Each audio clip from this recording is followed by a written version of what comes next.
¿Te imaginas a una viuda siendo expulsada con 4 hijos pequeños y durmiendo en un colchón viejo, tirado en el barro al borde de la carretera? Sin comida, sin rumbo, intentando proteger a sus hijos del frío con un pedazo de lona rota. Durante 3 noches, nadie se detuvo. A nadie le importó. Hasta que un hacendado apareció, y lo que vio ahí despertó algo que llevaba 20 años enterrado.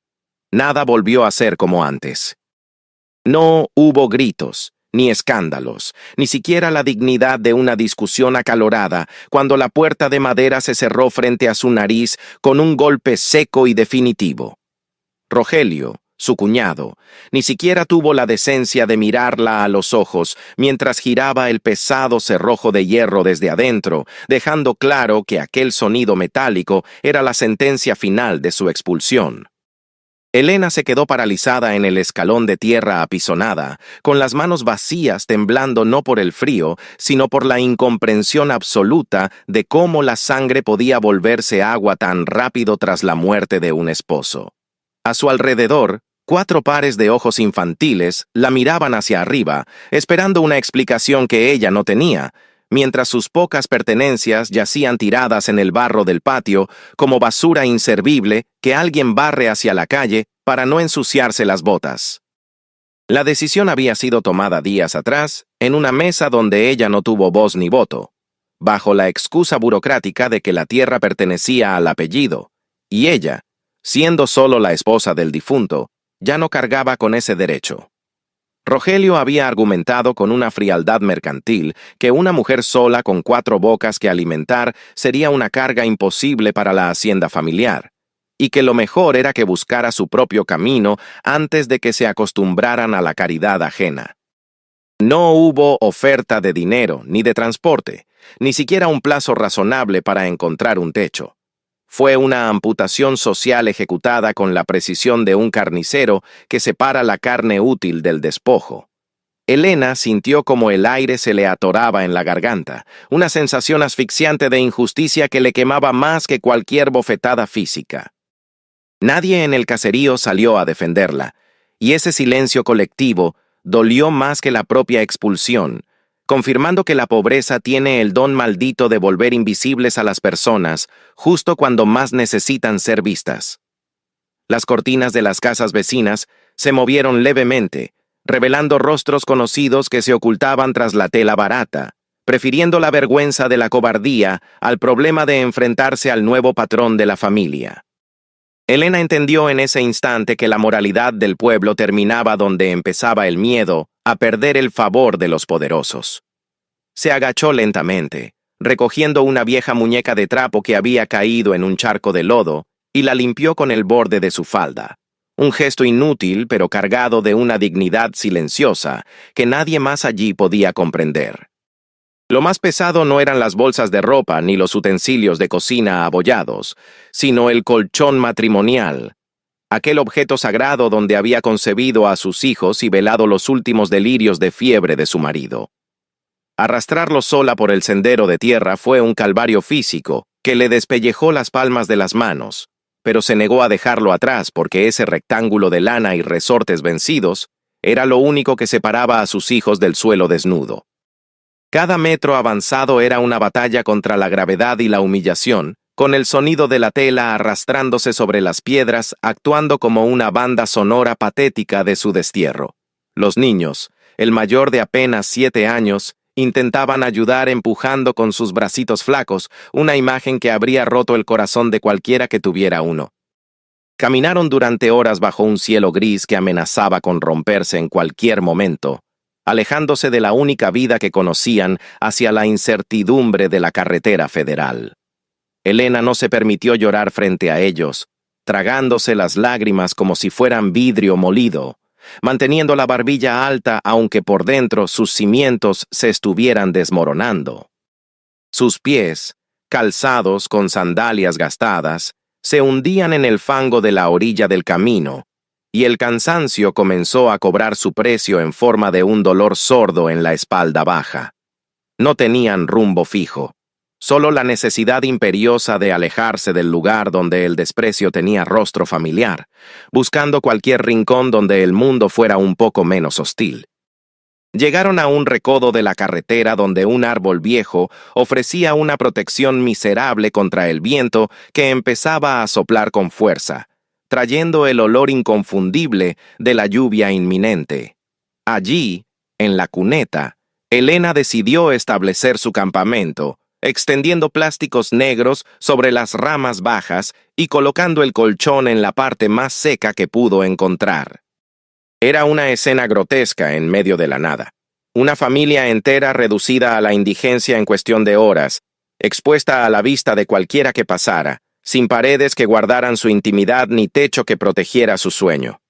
La tarde caía rápida, robándose la luz y trayendo consigo el miedo ancestral a la oscuridad en campo abierto, donde los peligros no tienen nombre ni rostro. Los primeros vehículos pasaron cuando la noche ya comenzaba a insinuarse. Camiones de carga que rugían como bestias metálicas y levantaban cortinas de agua sucia al pasar por los baches. Los conductores ni siquiera giraban la cabeza. Para ellos, Elena y sus hijos eran parte del paisaje, bultos indistinguibles entre la maleza y la basura del camino. Esa indiferencia dolía físicamente, como si la velocidad de los autos le arrancara pedazos de piel, recordándole que el mundo seguía girando, indiferente a su tragedia personal. Sofía, la más pequeña, empezó a toser, un sonido seco y rasposo que hizo que a Elena se le helara la sangre, reconociendo el fantasma de la enfermedad que siempre acecha a los desamparados. Elena organizó a los niños sobre el colchón húmedo, cubriéndolos con todas las prendas que tenían, creando una pila de cuerpos pequeños que buscaban calor mutuo como cachorros abandonados. Ella se sentó en el borde, vigilante, con una vara de madera en la mano como única arma contra las sombras que se alargaban desde el bosque cercano. El hambre empezaba a manifestarse en los estómagos vacíos, un rugido discreto pero constante que ella intentó calmar, repartiendo trozos de pan duro que había guardado en el bolsillo del delantal. Comieron en silencio, con esa seriedad antinatural que adquieren los niños cuando entienden instintivamente que la situación es grave y que las quejas no sirven de nada.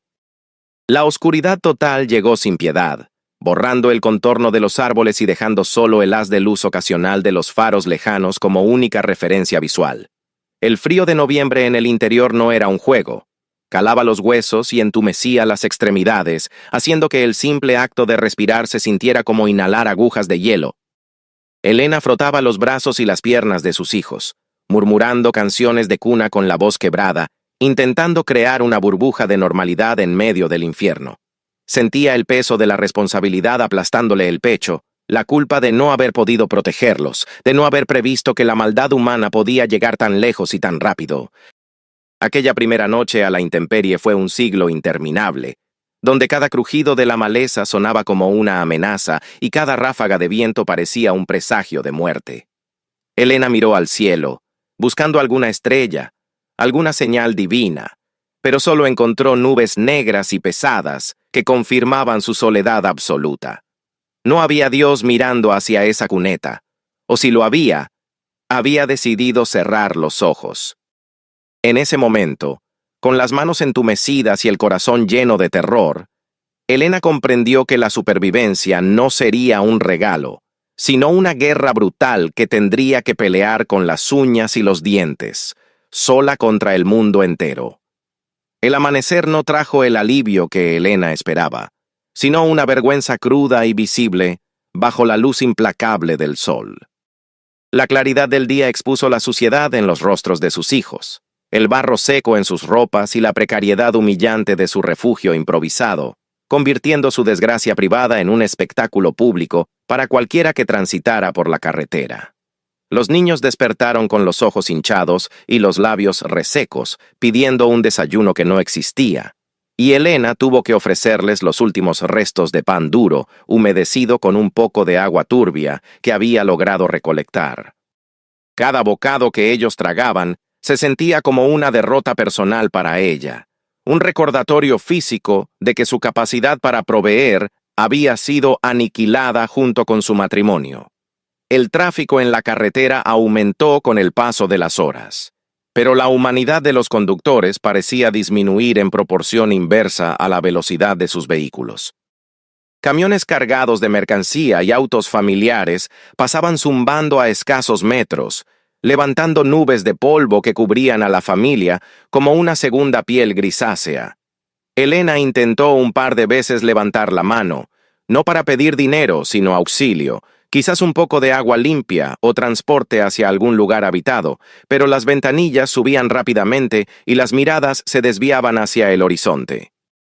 Era como si ella y sus hijos fueran una mancha en el paisaje, algo feo y molesto que la gente decente prefería ignorar para no arruinar su propio día. Para la tarde del segundo día, el hambre se transformó en un dolor agudo y constante que hacía llorar a los más pequeños y sumía al mayor en un silencio apático y preocupante. Elena se adentró un poco en el matorral cercano, buscando desesperadamente algo comestible, alguna fruta silvestre o raíces, pero la tierra allí era estéril y dura. Solo ofrecía espinas y hierba seca. Regresó con las manos vacías y el corazón estrujado, sintiéndose más inútil que nunca al ver la expectativa en los ojos de sus hijos transformarse en resignación. La sed comenzaba a ser un problema serio y tuvo que racionar el agua hirviendo la poca que quedaba en la lata vieja sobre una fogata miserable que apenas lograba mantener encendida. La salud de Sofía, la pequeña de 2 años, comenzó a deteriorarse con una rapidez aterradora esa misma tarde. Su frente estaba hirviendo al tacto, y sus ojos vidriosos miraban a la nada, perdidos en la neblina de una fiebre que subía sin control. Elena la acunó contra su pecho, intentando transferirle su propia vitalidad, susurrándole promesas vacías de que pronto estarían en una cama caliente. No tenía medicinas ni paños frescos, ni siquiera un techo para protegerla del relente que comenzaba a caer nuevamente. Sentir el cuerpo diminuto ardiendo entre sus brazos mientras el resto del mundo seguía su curso indiferente fue la tortura más exquisita que Elena había experimentado jamás. La tercera noche llegó anunciada por truenos lejanos que retumbaron en el valle como tambores de guerra, presagiando algo peor que el frío habitual. El viento cambió de dirección, trayendo un olor a tierra mojada y ozono que indicaba una tormenta severa en camino. Elena intentó reforzar el refugio, atando los plásticos con más fuerza y amontonando ramas contra el lado del colchón donde golpeaba el viento, pero sabía que sus esfuerzos eran patéticos contra la furia de la naturaleza. Los niños se acurrucaron juntos, temblando no solo por la temperatura, sino por el miedo instintivo que provocan las tormentas cuando no hay paredes que te protejan. Cuando la lluvia finalmente se desató, no fue una llovizna, sino una cortina de agua helada que cayó con violencia, empapando todo en cuestión de segundos. El plástico se rasgó bajo el peso del agua acumulada, y el viejo colchón comenzó a absorber la humedad como una esponja gigante, volviéndose una masa fría y pesada debajo de ellos.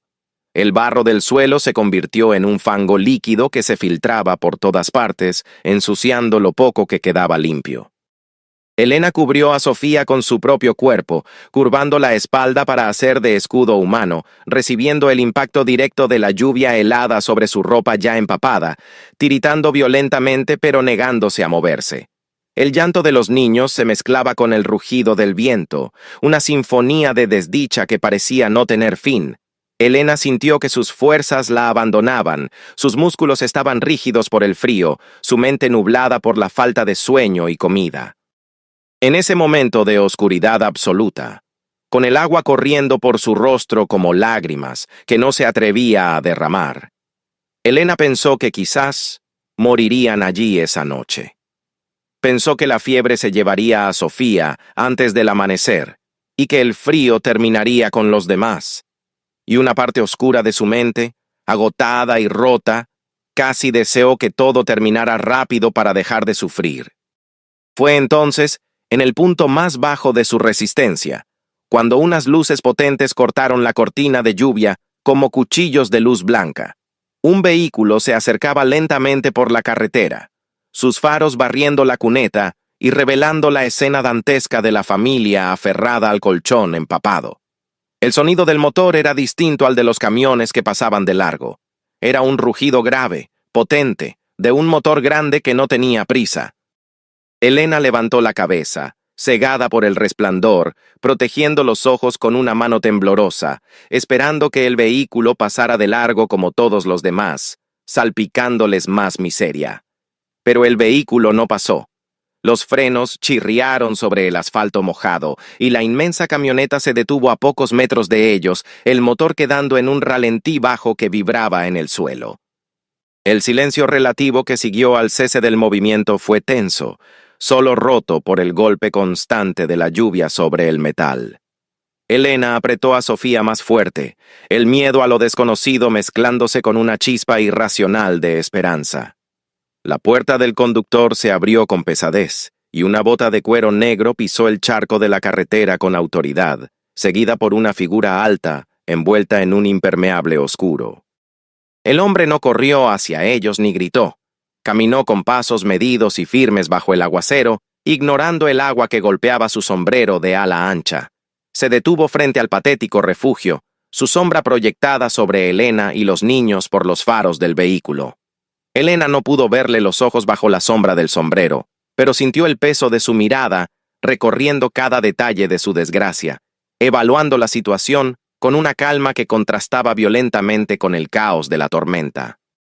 Por un segundo eterno, nadie dijo nada, y Elena contuvo el aliento, preguntándose si aquel gigante había bajado para salvarlos o para echarlos de su camino. La voz del hombre no fue una invitación amable, sino una orden militar que cortó el aire húmedo con la precisión de un machete, sin dejar espacio para la duda ni para la cortesía innecesaria de las presentaciones.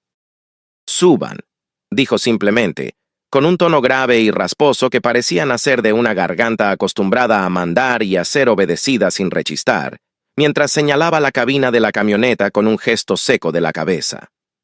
No preguntó por qué estaban allí, ni quiénes eran, ni cuánto tiempo llevaban bajo la lluvia. Sus ojos oscuros, ocultos bajo el ala del sombrero, se limitaron a evaluar la situación con una eficiencia fría, deteniéndose apenas un segundo en el rostro afiebrado de Sofía antes de volver a la carretera. Elena sintió un escalofrío que no tenía nada que ver con el frío, una mezcla instintiva de terror y sumisión ante una autoridad que emanaba de aquel desconocido como un campo de fuerza físico. La decisión de obedecer no pasó por su cerebro racional, sino que fue dictada por el cuerpo de su hija ardiendo contra su pecho y por el temblor incontrolable de los otros 3 niños que miraban al gigante con los ojos desorbitados.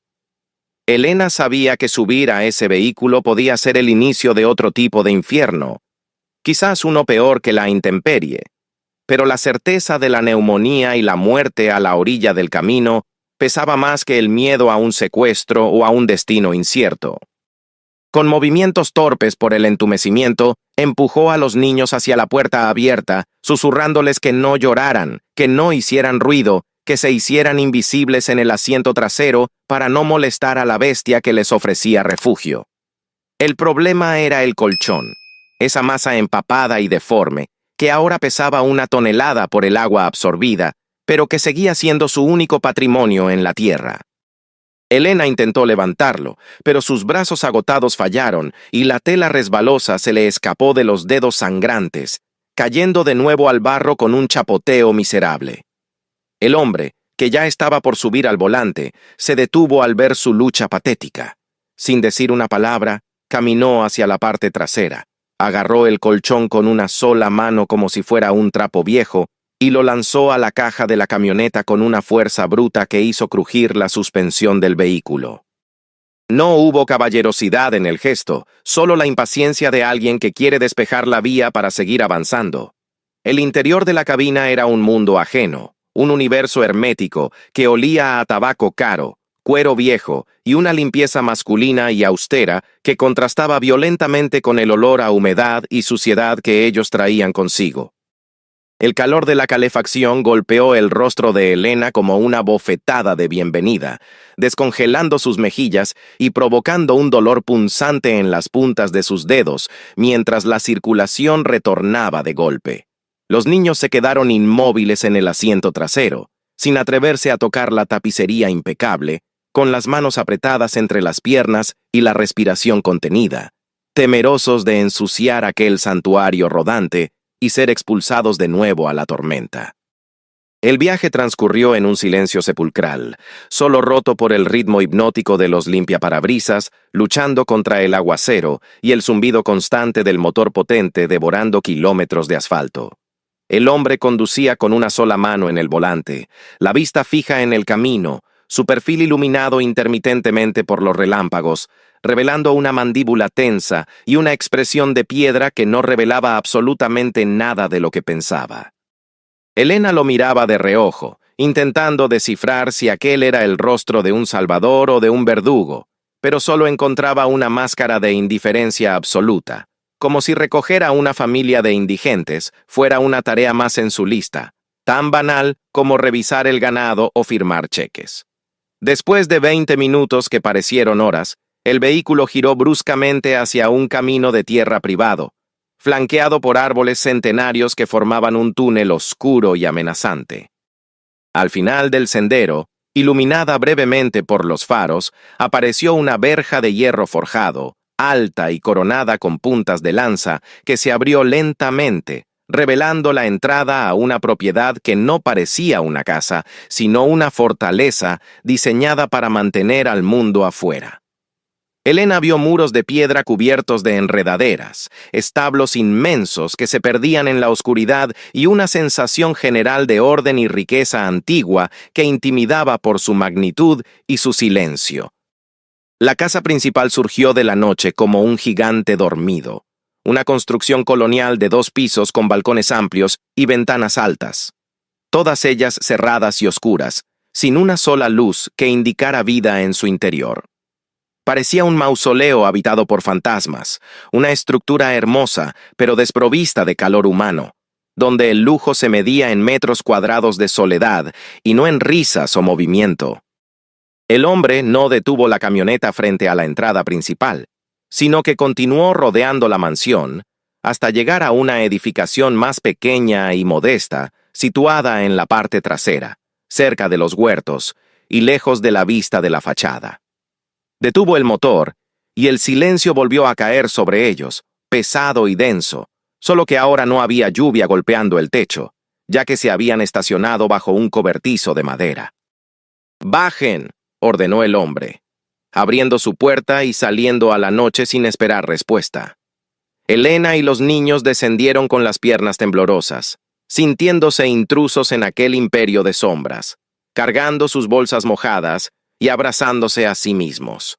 El hombre abrió la puerta de la pequeña casa con un manojo de llaves que tintinearon metálicamente en la quietud.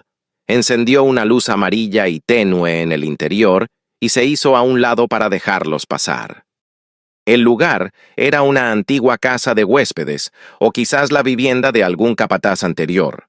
Constaba de una sola habitación grande, con una estufa de leña en una esquina, un baño interior, un lujo impensable para Elena, y un par de catres de madera desnudos. No había polvo, pero el aire olía a encierro, a un espacio que no había sido respirado en mucho tiempo. Hay leña seca atrás. «El agua del grifo es potable», dijo el hombre desde el umbral, sin entrar, manteniendo una distancia sanitaria entre su ropa seca y la miseria húmeda de sus nuevos inquilinos.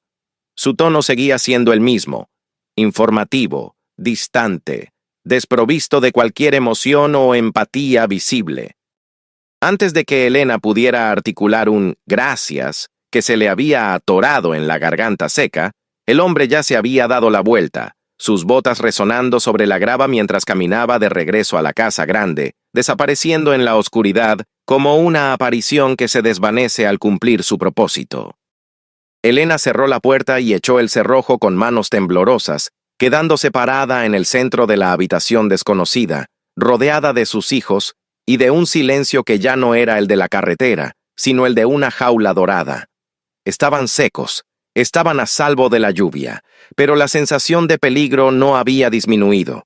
Simplemente había cambiado de forma, volviéndose más sutil y quizás más permanente.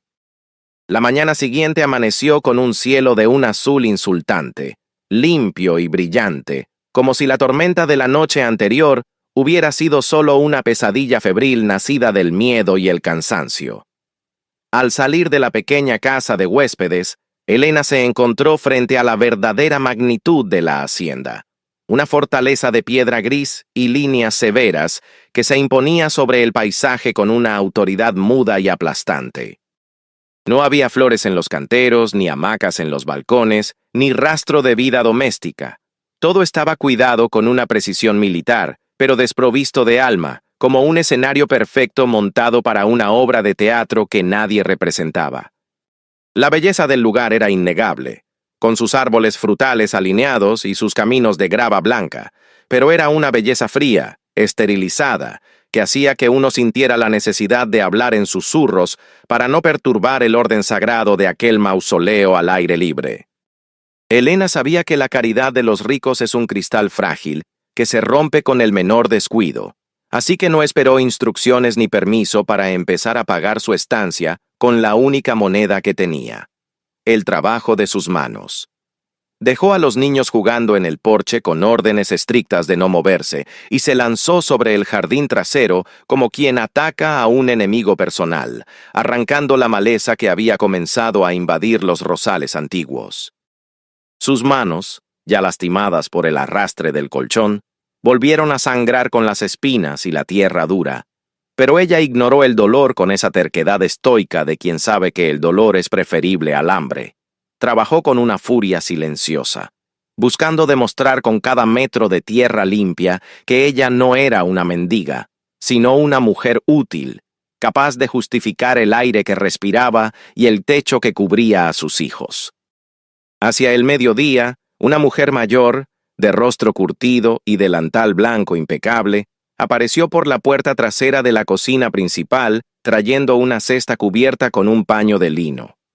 Era la cocinera, una figura silenciosa que depositó la comida en el escalón de la casa de huéspedes sin decir una palabra, limitándose a asentir levemente cuando Elena le dio las gracias.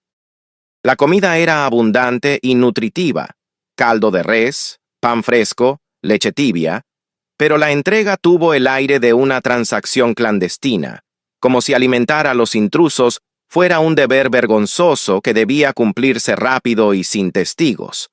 Elena entendió que en esa casa las jerarquías se respetaban con un rigor monástico y que ella y sus hijos ocupaban un lugar incierto, flotando en el limbo entre la servidumbre y la caridad, una posición peligrosa que podía cambiar con el viento. Fue mientras comían, sentados en el suelo limpio de la pequeña casa, cuando Elena sintió por primera vez el peso de una mirada sobre su nuca, esa sensación atávica de ser observada que eriza la piel sin motivo aparente. Levantó la vista hacia la casa grande, y allí lo vio, en una ventana del segundo piso, recortado contra la oscuridad de una habitación sin luz. Don Álvaro estaba de pie, inmóvil como una gárgola de piedra, con las manos a la espalda y la mirada fija en ellos a través del cristal. No había movimiento, ni saludo, ni siquiera la curiosidad natural de quien espía. Era una vigilancia estática y pesada, la mirada de un guardián que observa a extraños acampar en sus tierras, evaluando si representan una amenaza para el orden establecido de su soledad. Elena bajó la vista rápidamente, instruyendo a los niños para que comieran con decencia y no hicieran regueros, sintiendo que cada gesto suyo estaba siendo juzgado y archivado en la mente de aquel hombre inaccesible. La presencia del coronel de hielo, como había escuchado que lo llamaban en el pueblo en susurros temerosos, no era física sino atmosférica. Llenaba cada rincón de la hacienda, dictando el ritmo del silencio y la densidad del aire. No necesitaba estar presente para imponer su voluntad.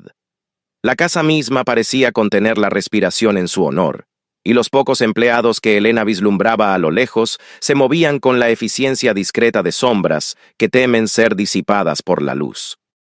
Con el paso de los días, la fiebre de Sofía cedió, y la energía natural de la infancia, reprimida por el miedo y la enfermedad, comenzó a brotar nuevamente como hierba después de la lluvia. Los niños, recuperados y alimentados, olvidaron las advertencias de su madre y comenzaron a correr por el jardín, sus risas agudas cortando el silencio sepulcral de la tarde como cuchillos de cristal.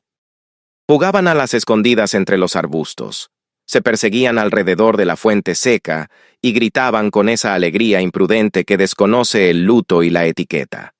Para Elena, ese sonido era música, la confirmación de que la vida continuaba a pesar de todo, pero al mismo tiempo, cada carcajada le provocaba un espasmo de ansiedad, temiendo que el ruido fuera la ofensa final que agotara la paciencia de su anfitrión.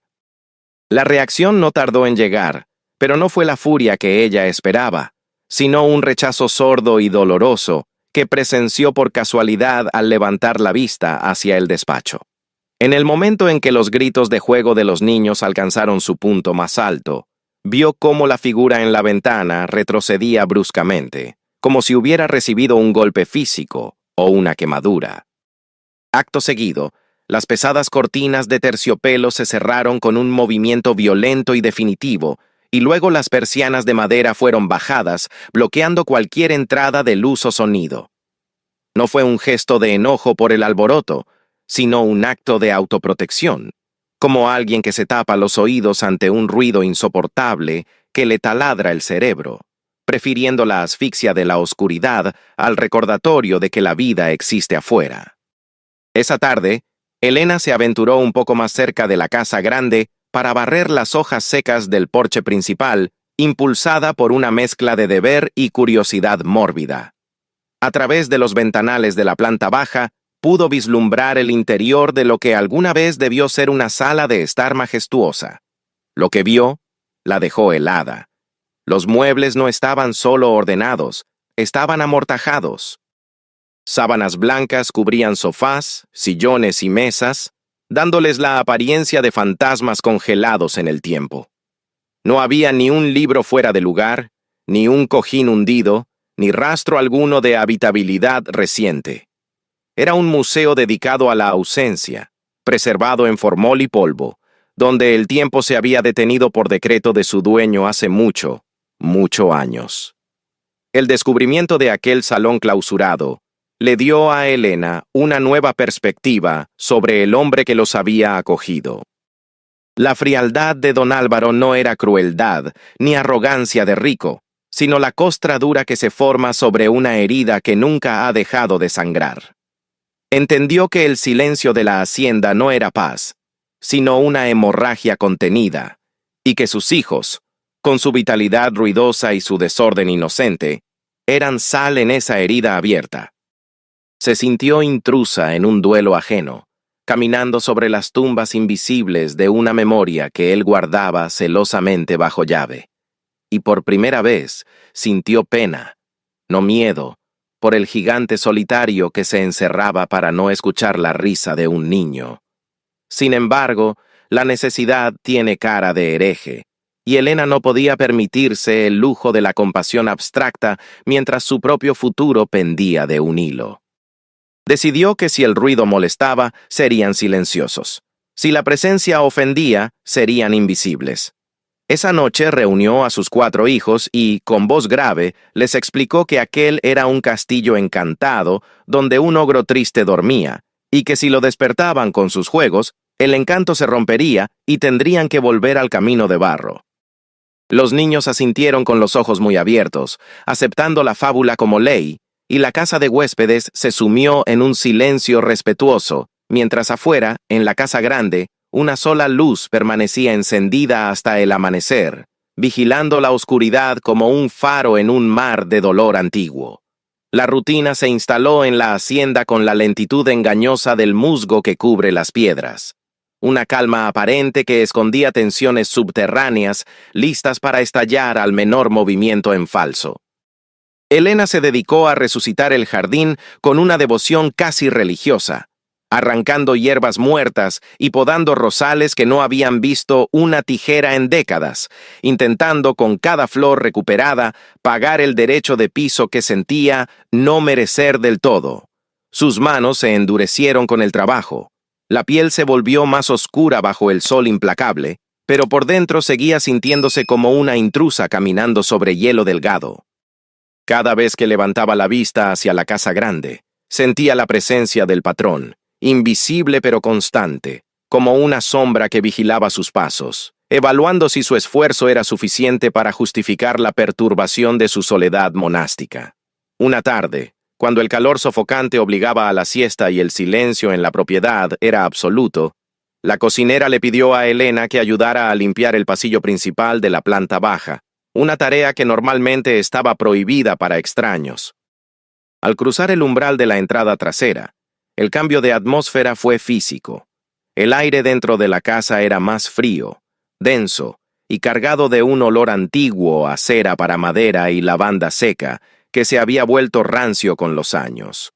Caminar por esos pisos de madera pulida era como profanar un santuario. Sus pasos, aunque cuidadosos, resonaban con un eco acusador que parecía rebotar en las paredes altas, decoradas con retratos al óleo cuyos ojos parecían seguirla con desaprobación muda.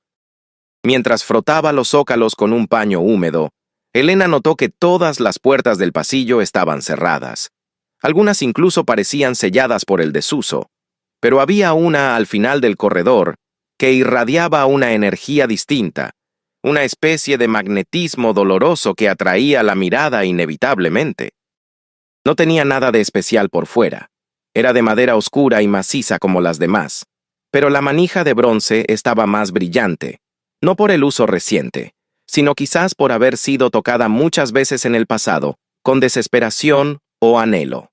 La curiosidad, ese vicio peligroso de los que no tienen nada que perder, comenzó a picarle en las manos, susurrándole que detrás de esa madera se escondía la clave del enigma que era don Álvaro. Asegurándose de que la cocinera estaba ocupada en la despensa y de que no se escuchaban pasos en la escalera, Elena se acercó a la puerta prohibida con el corazón galopando en el pecho como un pájaro atrapado. Intentó girar el pomo con suavidad, conteniendo la respiración, pero estaba cerrado con llave, un mecanismo firme que rechazó su intrusión sin dudarlo. Sin embargo, la cerradura era antigua, grande y de ojo ancho, diseñada en una época donde la privacidad era menos paranoica. Impulsada por una intuición que no sabía explicar, Elena se arrodilló sobre la alfombra persa gastada, acercó el rostro a la placa fría de metal y cerró un ojo para mirar a través del ojo de la cerradura, sintiéndose como una ladrona robando secretos a los muertos. Lo que vio al otro lado la hizo contener un grito que se le murió en la garganta, transformándose en un nudo seco de angustia pura. La habitación estaba sumida en una penumbra polvorienta, cortada apenas por rayos de luz que se filtraban por las persianas cerradas, iluminando partículas de polvo que danzaban en el aire estancado como almas minúsculas. No era un despacho, ni un almacén. Era un cuarto de niños, congelado en el tiempo como una escena de Pompeya antes de la lava. Había juguetes de madera esparcidos por el suelo, un caballito balancín, soldados de plomo, muñecas de porcelana con vestidos descoloridos, dejados exactamente donde unas manos pequeñas los soltaron por última vez hace una eternidad. Pero lo que realmente le heló la sangre no fueron los juguetes, sino las camas. Había 4 camas pequeñas, alineadas contra la pared con una simetría militar, perfectamente tendidas con colchas que alguna vez fueron blancas y ahora eran grises por el polvo de los años. 4 camas. El número golpeó a Elena con la fuerza de una bofetada física. 4 camas para 4 niños fantasmas, el mismo número de hijos que ella tenía vivos y respirando en la casa de huéspedes. La coincidencia era tan macabra, tan cruelmente precisa, que Elena tuvo que apartarse de la puerta y sentarse sobre sus talones, mareada por la revelación de la magnitud de la tragedia que habitaba esa casa. De golpe, las piezas del rompecabezas que eran los rumores del pueblo encajaron con un clic aterrador en su mente. Recordó las historias susurradas en el mercado sobre la epidemia de fiebre tifoidea que había barrido la región 20 años atrás, llevándose familias enteras en cuestión de semanas.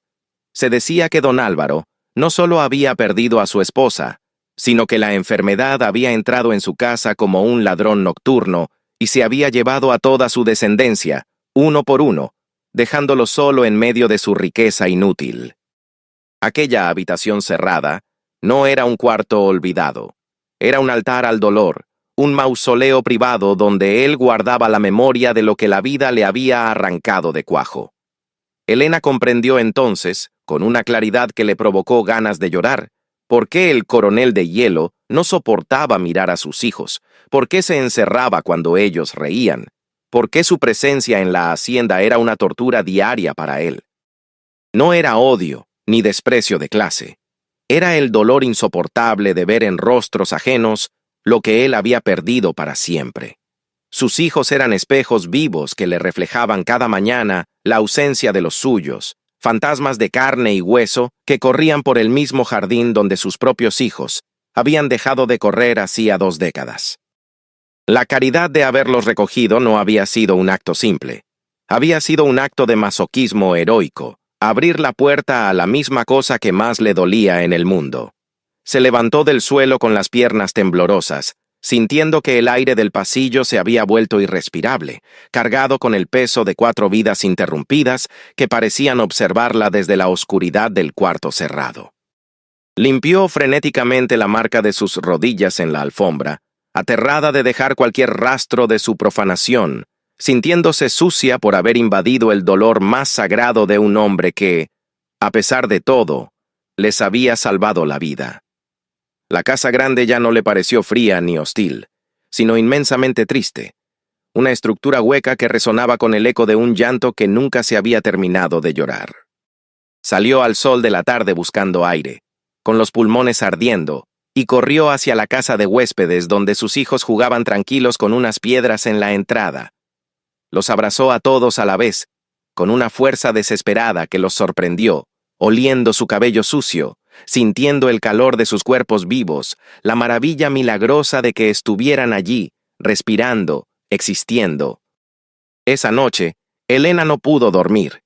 Se quedó mirando el techo en la oscuridad, pensando en el hombre solo en la casa grande, vigilando sus camas vacías, y entendió que la verdadera pobreza no era la falta de dinero, sino la soledad absoluta de quien tiene todo, menos a quien amar. El conocimiento de aquel secreto cambió la textura del aire que Elena respiraba dentro de la propiedad, transformando su miedo instintivo en una especie de reverencia silenciosa hacia el dolor ajeno. Ya no limpiaba los pasillos con la prisa del sirviente que teme ser reprendido, sino con la delicadeza de quien cuida una herida abierta, sabiendo que cada objeto en esa casa era una reliquia de un tiempo feliz que había sido brutalmente guillotinado. Dejó de evitar la mirada de las ventanas altas. A veces, cuando sentía los ojos de don Álvaro sobre ella mientras trabajaba en el jardín, le sostenía la mirada por una fracción de segundo, no como un desafío, sino como un mensaje mudo de compañía, intentando decirle sin palabras que ella también sabía lo que era tener el corazón arrancado del pecho y seguir caminando. La calma tensa que se había establecido se rompió una mañana de martes, no con un grito, sino con el ruido mecánico y vulgar de un motor mal afinado que violó la acústica perfecta de la hacienda. Elena estaba tendiendo sábanas blancas al sol, con la boca llena de pinzas de madera, cuando escuchó el rugido asmático de un vehículo acercándose por el camino de grava, muy diferente al ronroneo potente de la camioneta del patrón. El sonido traía consigo una vibración de peligro inmediato, un recordatorio auditivo de la vida miserable que habían dejado atrás en la carretera. Soltó la sábana mojada, que cayó sobre la tierra limpia, y corrió hacia la entrada de la casa de huéspedes, impulsada por ese sexto sentido maternal que detecta la amenaza antes de que se haga visible. Lo que vio detenerse frente a la verja interior le heló la sangre más que cualquier noche a la intemperie. Era el viejo sedán color óxido de Rogelio, su cuñado, el mismo hombre que la había expulsado como a un perro sarnoso. Pero Rogelio no venía solo esta vez. Bajó del auto acompañado por un hombre bajo de traje barato y maletín de cuero, un abogado de pueblo con cara de comadreja, y 2 policías uniformados que miraban la propiedad con una mezcla de envidia y codicia.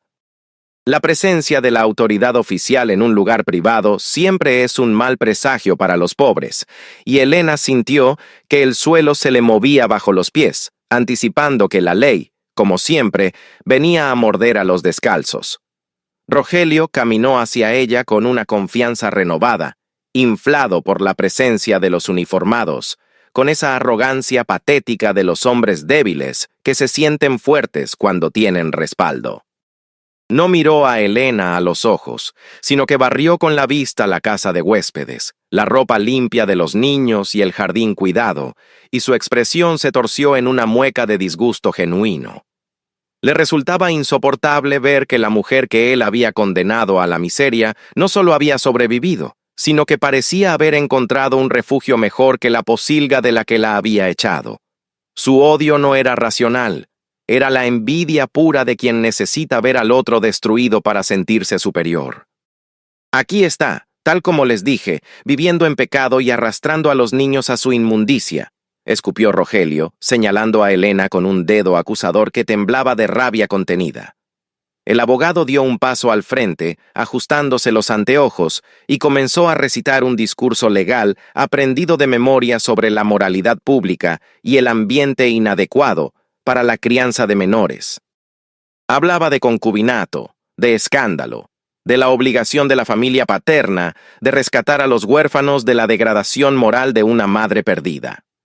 Cada palabra técnica era un ladrillo más en la pared que intentaban construir para separarla de sus hijos, utilizando la ley para disfrazar lo que no era más que un acto de crueldad y control. Los niños que habían estado jugando cerca del pozo corrieron hacia su madre al reconocer la voz odiada de su tío, aferrándose a sus piernas y llorando con ese terror agudo que provoca la reaparición de un monstruo. Sofía, la más pequeña, escondió la cara en los pliegues de la falda de Elena, temblando como una hoja, mientras el mayor se colocaba delante de sus hermanos con los puños cerrados, intentando ser el hombre de la casa que su edad no le permitía ser. La escena era desgarradora. 4 criaturas y una mujer acorralados contra la pared de una casa prestada, enfrentando la maquinaria fría de una justicia que solo servía a quien podía pagarla.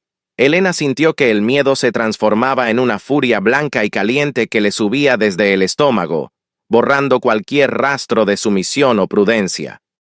Agarró una escoba de paja que estaba apoyada contra la pared, no como una herramienta de limpieza, sino como una lanza, y se interpuso físicamente entre los hombres y sus hijos.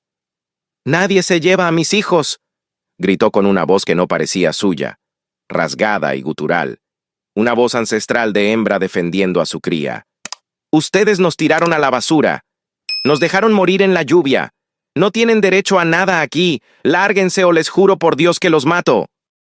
Los policías, acostumbrados a intimidar a mujeres indefensas, dieron un paso adelante, desenfundando las porras con una lentitud amenazante, claramente dispuestos a usar la fuerza para cumplir la ley.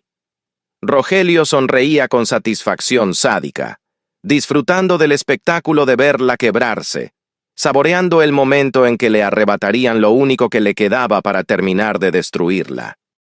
El abogado sacó un papel sellado, agitándolo como una bandera de victoria, exigiendo la entrega inmediata de los menores bajo pena de arresto.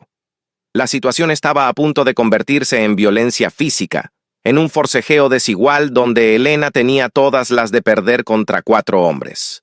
Fue en ese instante crítico, cuando la mano de uno de los policías ya se extendía para agarrar el brazo de Elena, que un sonido metálico y pesado resonó desde la dirección de la casa grande. No fue un grito ni un disparo, sino el golpe seco de la puerta principal de roble macizo, abriéndose de par en par contra el muro de piedra. El ruido fue tan autoritario que congeló la acción en el patio. Todos giraron la cabeza instintivamente hacia la mansión. Desde la oscuridad del vestíbulo emergió la figura de don Álvaro, descendiendo los escalones de piedra con una lentitud deliberada, sin sombrero, con las mangas de la camisa arremangadas y una expresión en el rostro que era más aterradora que cualquier arma de fuego. No corrió, ni gritó, ni hizo gestos grandilocuentes. Simplemente caminó hacia el grupo con pasos largos y pesados que hacían crujir la grava, irradiando una energía de violencia contenida que hizo que los policías bajaran las porras instintivamente. Su presencia física era abrumadora. No era solo un hombre rico defendiendo su propiedad. Era un padre que había perdido a sus hijos, enfrentándose a hombres que querían robarle los hijos a una madre. El aire se volvió eléctrico, cargado con la promesa de una confrontación que no se resolvería con papeles ni leyes, sino con la fuerza bruta de quien no tiene nada más que perder y ha encontrado, por fin, algo por lo que vale la pena pelear. La llegada de don Álvaro no detuvo el tiempo, pero sí alteró la gravedad del momento, succionando la valentía de los invasores como el aire escapa de una habitación sellada. Se detuvo a 3 metros del grupo, con las piernas ligeramente separadas y los puños apretados a los costados, proyectando una sombra larga que parecía engullir la figura encogida de Rogelio y sus secuaces. No miró a los policías ni al abogado. Sus ojos negros, profundos y oscuros como pozos de petróleo, se clavaron directamente en la cara de Rogelio, ignorando la escoba que Elena sostenía como un arma ridícula pero valiente. El silencio que se instaló fue absoluto, borrando el canto de los pájaros y el zumbido de los insectos, dejando solo el sonido áspero de la respiración agitada de Elena y el latido sordo del miedo en las sienes de los intrusos. ¿Quién autorizó esta invasión en mi propiedad?, preguntó Álvaro con una voz que no gritaba, sino que raspaba como piedra contra piedra, un tono bajo y peligroso que vibraba en el diafragma de quienes lo escuchaban. No era una pregunta retórica, era una demanda de rendición inmediata. Los policías, reconociendo instintivamente la jerarquía social que gobierna el campo, mucho más que cualquier código penal, bajaron las armas y dieron un paso atrás, rompiendo la formación de ataque. Sabían quién era ese hombre. Sabían que una sola llamada suya al gobernador podía despojarlos de sus uniformes y dejarlos en la calle antes del atardecer. La autoridad de don Álvaro no venía de una placa de metal barato, sino de generaciones de poder acumulado en la tierra que pisaban. El abogado, un hombrecillo acostumbrado a intimidar viudas analfabetas con palabras largas y sellos oficiales, intentó recuperar la compostura ajustándose la corbata barata y dando un paso al frente con el papel en la mano. «Señor, estamos aquí en cumplimiento de una orden judicial de custodia», comenzó a decir con una voz que le temblaba en los agudos, intentando esconder su nerviosismo tras la burocracia. Álvaro ni siquiera lo dejó terminar. Le arrancó el documento de la mano con un movimiento rápido y violento. Lo miró apenas un segundo con desprecio absoluto y lo arrugó en un puño hasta convertirlo en una bola de basura legal inservible, arrojándolo al suelo como si estuviera contaminado. Rogelio, viendo que su respaldo legal se desmoronaba, intentó apelar a una supuesta solidaridad masculina, cometiendo el error fatal de creer que el hacendado compartía su visión podrida del mundo. «Es por decencia, patrón», dijo con una sonrisa nerviosa que mostraba los dientes amarillos, señalando a Elena con desdén. «Esta mujer vive en pecado. Es una mala influencia. Solo queremos salvar a los críos de esta situación inmoral. Usted es un hombre de respeto. Entenderá que no se puede tener esta suciedad en sus tierras». La palabra suciedad quedó flotando en el aire, tóxica y viscosa, y Elena sintió un golpe de vergüenza caliente en el rostro, bajando la cabeza instintivamente ante el insulto. La reacción de Álvaro fue física y aterradora. Avanzó hasta quedar a un palmo de la cara de Rogelio, invadiendo su espacio vital con tal intensidad que el cuñado tuvo que retroceder casi tropezando. «La única suciedad que veo aquí es la que trajiste en tus botas», gruñó Álvaro, con las venas del cuello marcadas por la furia contenida. «Estos niños duermen bajo mi techo, comen el pan que sale de mi horno, juegan en el jardín que yo riego, son intocables». No dijo que eran de Elena, ni que eran huéspedes. Habló con la posesividad feroz de un patriarca que reclama lo que está bajo su protección como sagrado, trazando una línea de fuego alrededor de la familia que nadie se atrevería a cruzar. Giró la cabeza lentamente hacia los policías, que ya estaban retrocediendo hacia el coche patrulla con la mirada baja, deseando volverse invisibles. «¿Vale su sueldo miserable lo suficiente para enfrentarse a mi apellido?», les lanzó la pregunta como un dardo envenenado. Porque les juro por la memoria de mis muertos que si vuelven a poner un pie en mi entrada sin invitación, me aseguraré de que no encuentren trabajo ni para barrer calles en este estado. La amenaza no fue un grito histérico, sino una promesa administrativa, dicha con la calma de quien tiene el poder de ejecutarla esa misma tarde.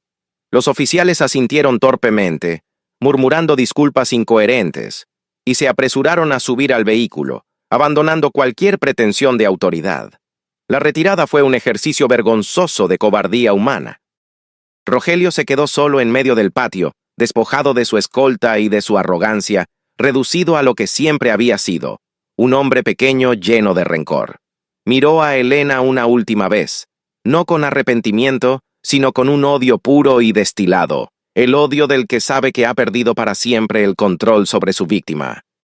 Intentó decir algo, quizás una última amenaza vacía para salvar su orgullo herido, pero la mirada de Álvaro seguía fija en él, pesada como una lápida, y las palabras se le murieron en la garganta.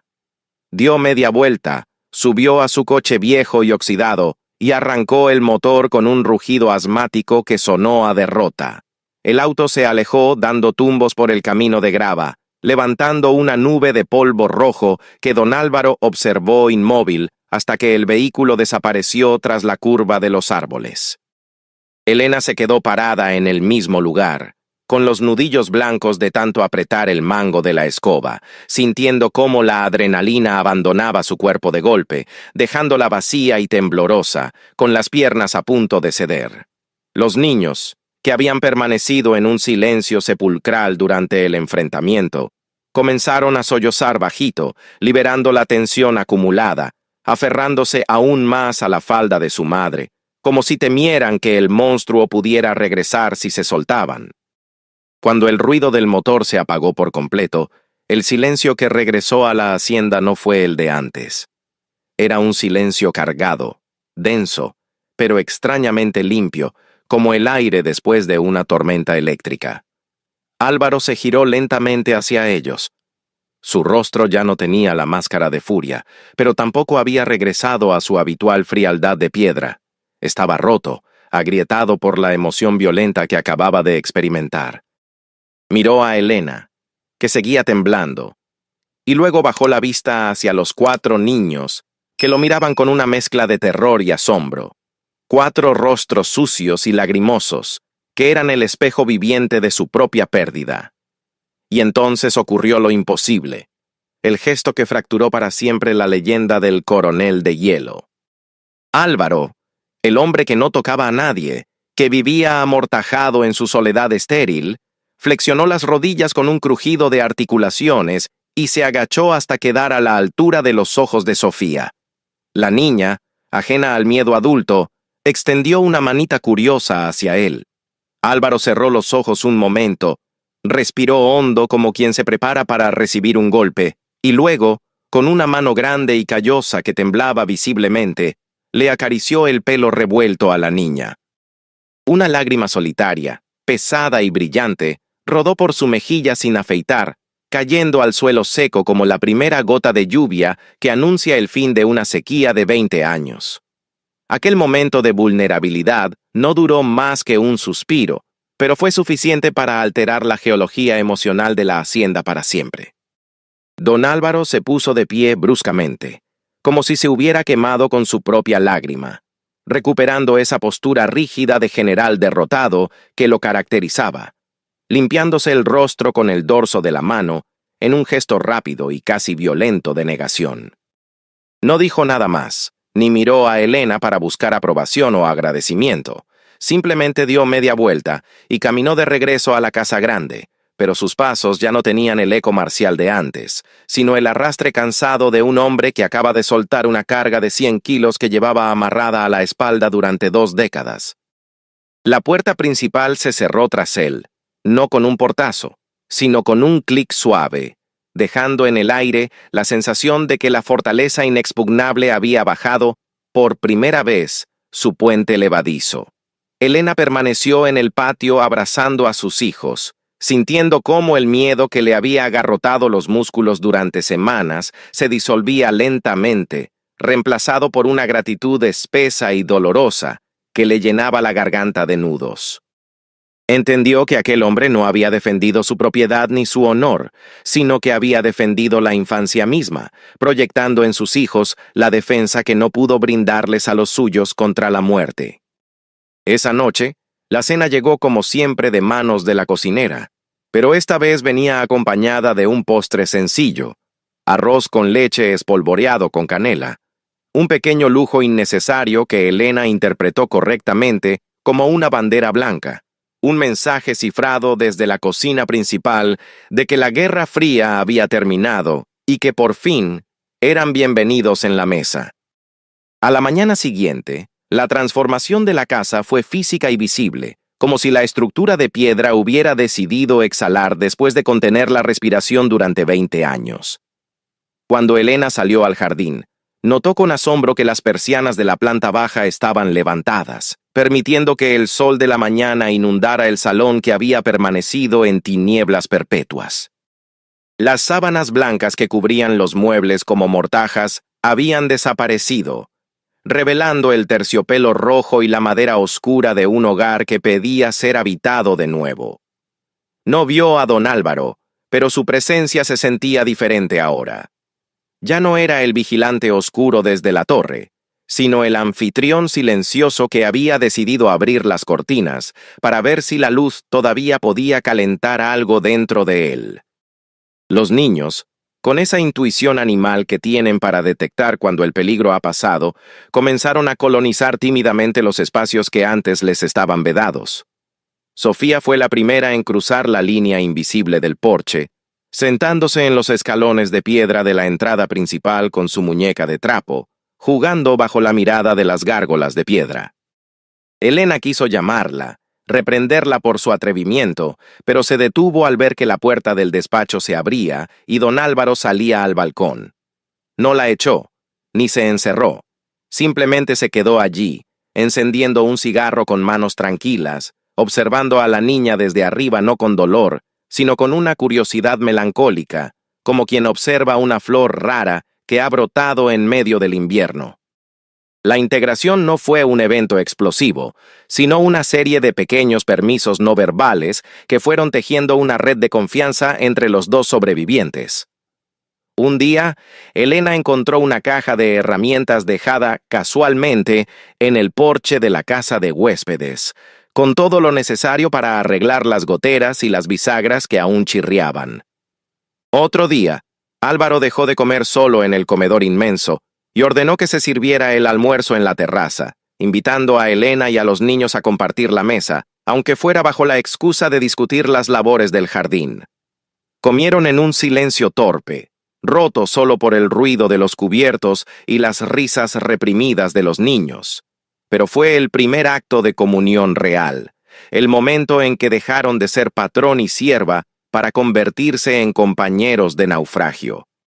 El paso definitivo, el que selló el pacto de sangre entre ellos, ocurrió una tarde de lluvia suave, cuando Álvaro llamó a Elena al pasillo principal y se paró frente a la puerta cerrada del cuarto de los niños.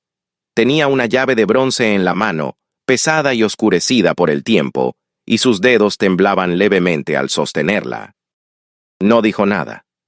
Solo la miró con esos ojos profundos que ya no escondían el abismo, pidiéndole sin palabras que le prestara la fuerza que a él le faltaba para cruzar ese umbral. Elena asintió, acercándose a él, y puso su mano sobre la de él, guiándola hacia la cerradura. El giro del mecanismo sonó como un disparo en el silencio de la casa, un crujido de metal oxidado que liberó el aire estancado de 2 décadas de luto. Al abrir la puerta, el olor a polvo y tiempo detenido los golpeó en el rostro. Un aroma triste a madera vieja y recuerdos disecados. La habitación estaba tal cual Elena la había visto por la cerradura, un santuario intacto de la tragedia. Álvaro dio un paso adentro y se detuvo, abrumado por la visión de las 4 camas vacías, respirando con dificultad como si el aire le faltara. Elena no intentó consolarlo con palabras vacías. Simplemente entró con él y comenzó a abrir las ventanas, una por una, dejando que el viento fresco y la lluvia limpiaran la atmósfera viciada, barriendo los fantasmas con la luz gris de la tarde. No era un acto de limpieza doméstica, sino un ritual de exorcismo, sacando la muerte para dejar entrar la vida. Álvaro caminó hacia una de las estanterías y tomó un caballito de madera tallada, pasando el pulgar por la pintura descascarada con una ternura infinita. Luego, se giró hacia la puerta donde los hijos de Elena se asomaban con ojos curiosos y temerosos. «Es para ti», dijo con voz ronca, extendiendo el juguete hacia el hijo mayor de Elena. El niño dudó un segundo, mirando a su madre, y ante su asentimiento corrió a tomar el regalo.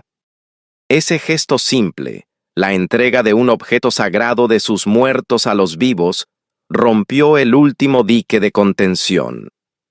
Álvaro no estaba olvidando a sus hijos.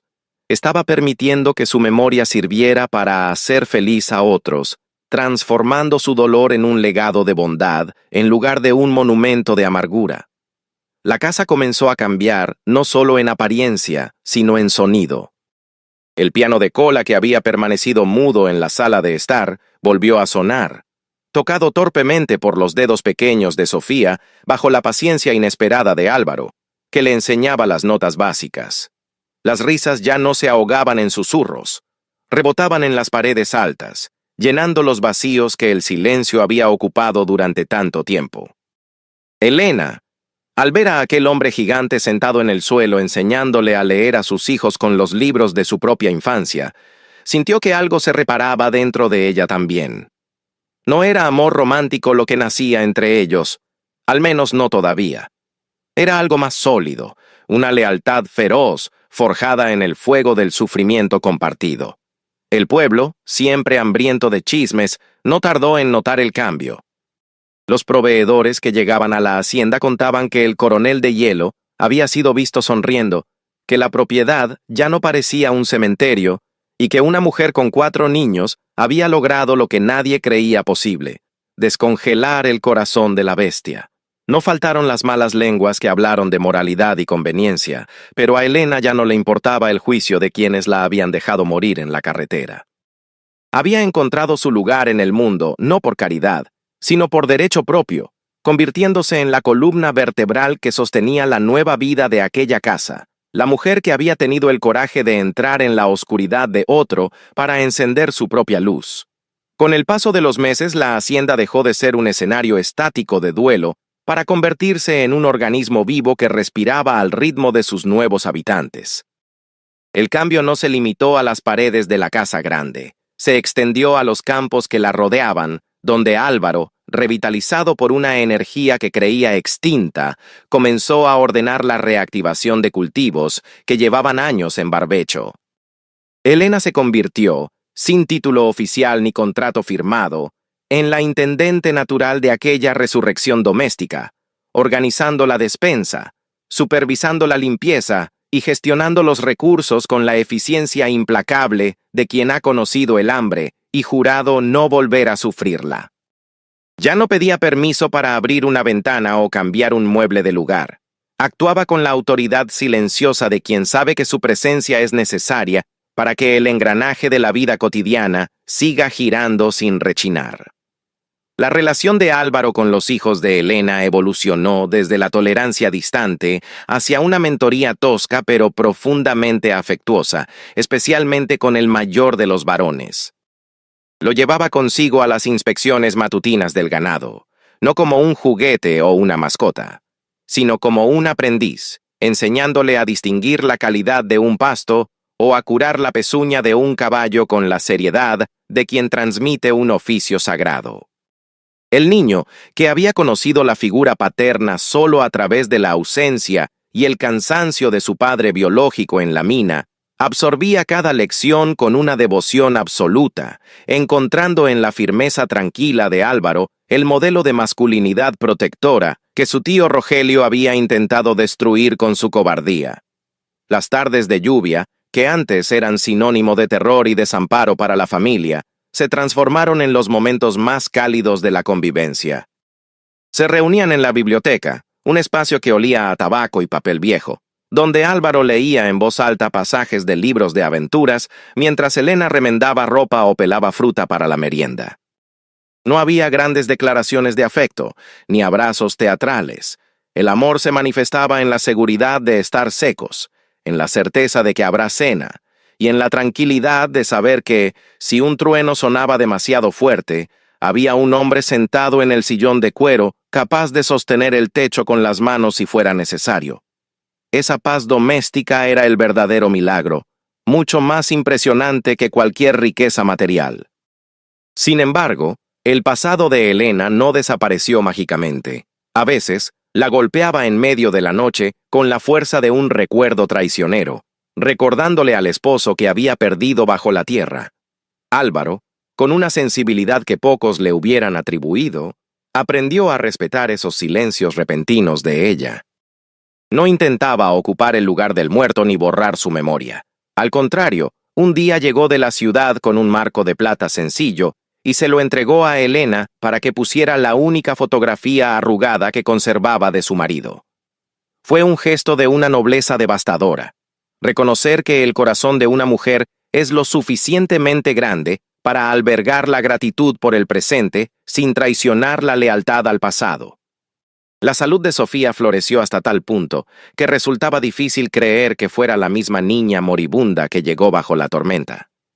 Se convirtió en la sombra pequeña de Álvaro, siguiéndolo por los corredores con sus pasos cortos, invadiendo su despacho con dibujos torpes que él, en lugar de tirar, comenzó a guardar dentro de sus libros de contabilidad como marcadores preciosos. Esa niña, que no compartía su sangre, logró lo que ningún médico ni sacerdote había podido: curar la fobia al silencio que atormentaba al hacendado. La risa de Sofía era el antídoto diario contra la amargura, una medicina que Álvaro tomaba en dosis constantes, permitiéndose muy de vez en cuando soltar una carcajada ronca y oxidada que sorprendía a los empleados más antiguos. En el pueblo, la narrativa sobre la viuda del camino cambió radicalmente, pasando del chisme malicioso a una especie de leyenda local respetuosa. Ya nadie se atrevía a mirar a Elena con desdén cuando bajaba al mercado los domingos, ahora acompañada por el chofer de la hacienda o por el mismo Álvaro. La protección del apellido del patrón funcionaba como un escudo invisible pero impenetrable. Los mismos comerciantes que le habían negado crédito meses atrás ahora se desvivían por ofrecerle las mejores frutas, saludándola con una cortesía exagerada que a Elena le resultaba amarga y divertida a la vez. Entendió que el respeto social es una moneda falsa que solo se entrega a quienes ya no la necesitan, pero aceptó el trato por el bien de sus hijos. Una noche, mientras estaban sentados en el porche observando las luciérnagas en el jardín, Álvaro rompió uno de sus largos silencios habituales con una propuesta que no tenía nada de romántico, pero todo de compromiso vital.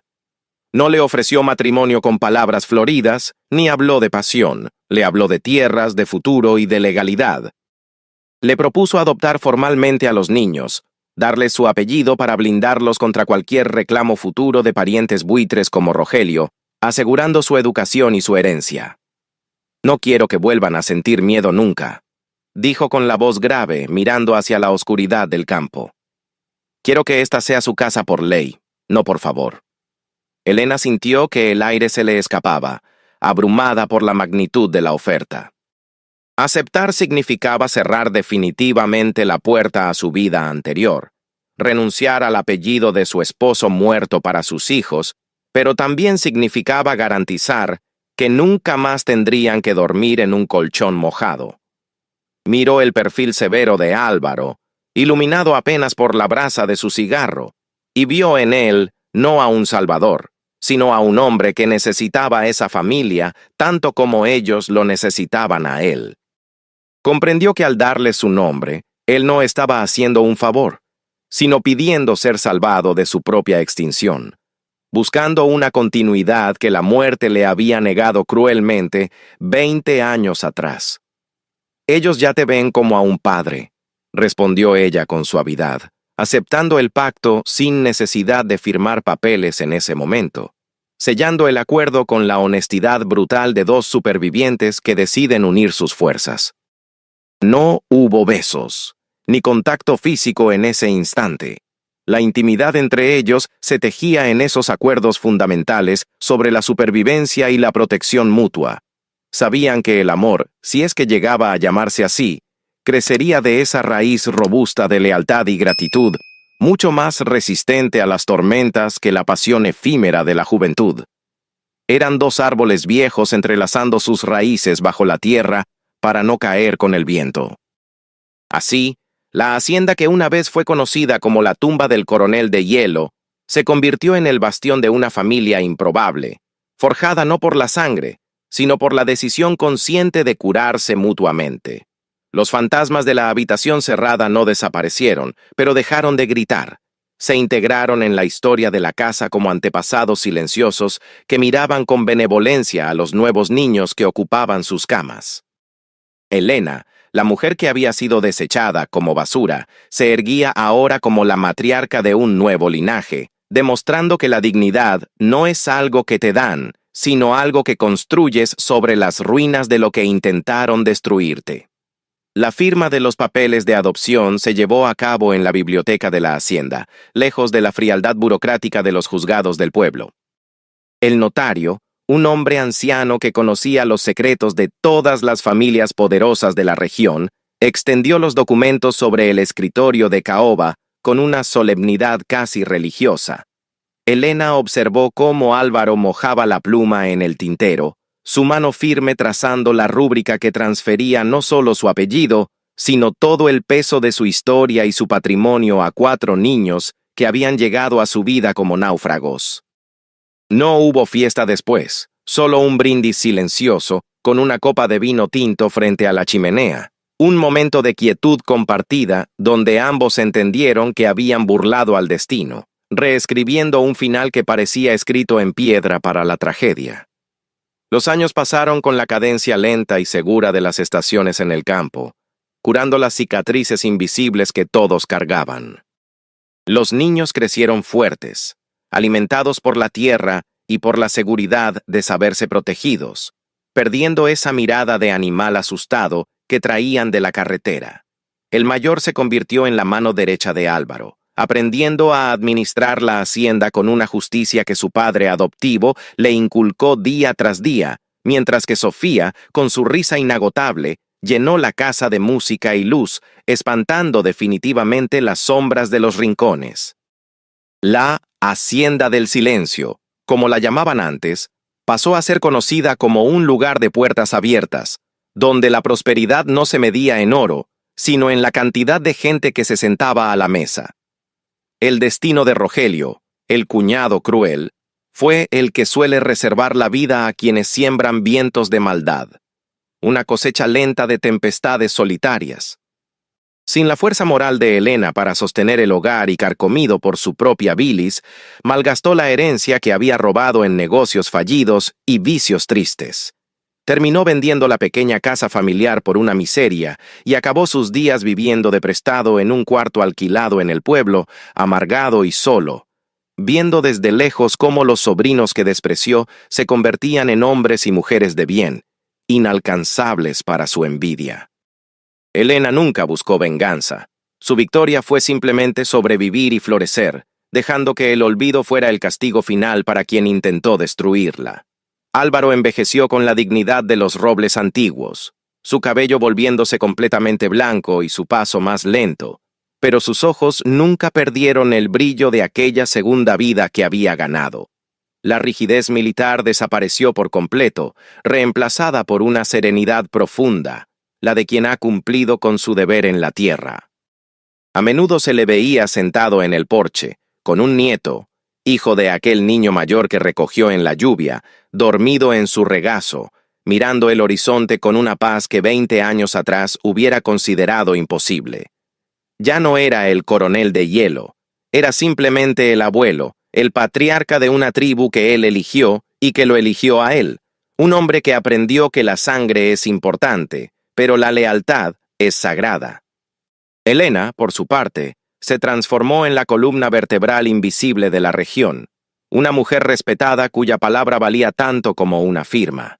Nunca olvidó la noche del colchón en la carretera. Guardó un trozo de aquella tela vieja en el fondo de un cajón, no como un fetiche morboso, sino como una brújula moral para no perder nunca el norte. Cada vez que alguien llegaba a la puerta de la hacienda pidiendo ayuda, un jornalero enfermo, una madre soltera, un viajero perdido, Elena era la primera en abrir, recordando que la diferencia entre estar adentro o afuera, entre la vida y la muerte, a veces depende solo de que alguien tenga la misericordia de detener su vehículo en medio de la tormenta. La relación entre Elena y Álvaro permaneció hasta el final como un misterio para los extraños, una unión que trascendía las etiquetas simples de marido y mujer. Fueron compañeros, cómplices, guardianes el uno del otro. Compartieron la vejez cuidándose mutuamente las dolencias y los miedos, leyendo juntos junto al fuego, entendiendo que el amor más puro es aquel que no necesita promesas románticas, sino presencia constante. Cuando Álvaro finalmente falleció, años después, lo hizo en su propia cama, sosteniendo la mano de Elena, rodeado por los 4 hijos que le dieron una razón para no morir en vida. No se fue solo, se fue lleno, habiendo vaciado su copa de dolor y llenándola de gratitud. El día del entierro, el cortejo fúnebre fue el más largo que se recuerde en la historia del pueblo. Una procesión interminable de gente que vino a rendir homenaje no al hombre rico, sino al hombre bueno que la viuda había rescatado de su propia soledad. Elena no lloró con desesperación. Lloró con la tristeza mansa de quien despide a un amigo del alma, sabiendo que la deuda estaba saldada. Miró las 4 tumbas pequeñas de los hijos biológicos de Álvaro y luego a sus propios hijos vivos, de pie a su lado, y sintió que el círculo se cerraba perfectamente. La muerte había quitado, pero la vida, terca y generosa, había devuelto con creces. La hacienda sigue allí, sólida y viva, testimonio de que no hay invierno que dure 100 años ni hielo que no pueda derretirse con el calor humano suficiente. La habitación de los juguetes ya no está cerrada. Ahora es el cuarto de juegos de una nueva generación que corre y grita sin saber que, hace mucho tiempo, el silencio reinaba en esos pasillos. La historia de la viuda y el coronel se cuenta en las cocinas de la región como una parábola real. Una prueba de que a veces, cuando todo parece perdido y el mundo nos cierra la puerta en la cara, Dios, o el destino, nos está empujando hacia la ventana donde realmente pertenecemos. A veces me pregunto qué hubiera pasado si Álvaro no hubiera frenado aquella noche, si hubiera seguido de largo como todos los demás. Probablemente, la historia hubiera sido una estadística más de miseria y olvido. Pero frenó. Y en ese acto de frenar, de mirar, de cargar un colchón mojado, salvó 5 vidas y sin saberlo, salvó la suya propia. Porque al final, nadie se salva solo. Somos eslabones de una cadena humana que se sostiene mutuamente sobre el abismo, y nuestra única obligación verdadera es no soltar la mano de quien está a punto de caer. Así termina este relato, no con un final de cuento de hadas, sino con un final de vida real, con cicatrices, con arrugas, pero con el corazón tranquilo de quien supo convertir el dolor en amor. El colchón viejo se pudrió hace décadas, pero la lección que dejó perdura. La dignidad no se negocia, y la esperanza es lo último que se pierde, incluso bajo la lluvia más fría de noviembre. Gracias por acompañarme en este viaje largo y emotivo, por escuchar con el corazón abierto y por ser parte de esta comunidad que valora las historias profundas. ¿Y tú? ¿Has visto una injusticia así donde vives o alguien te tendió la mano cuando más lo necesitabas? Cuéntanos tu historia en los comentarios, quiero leerte.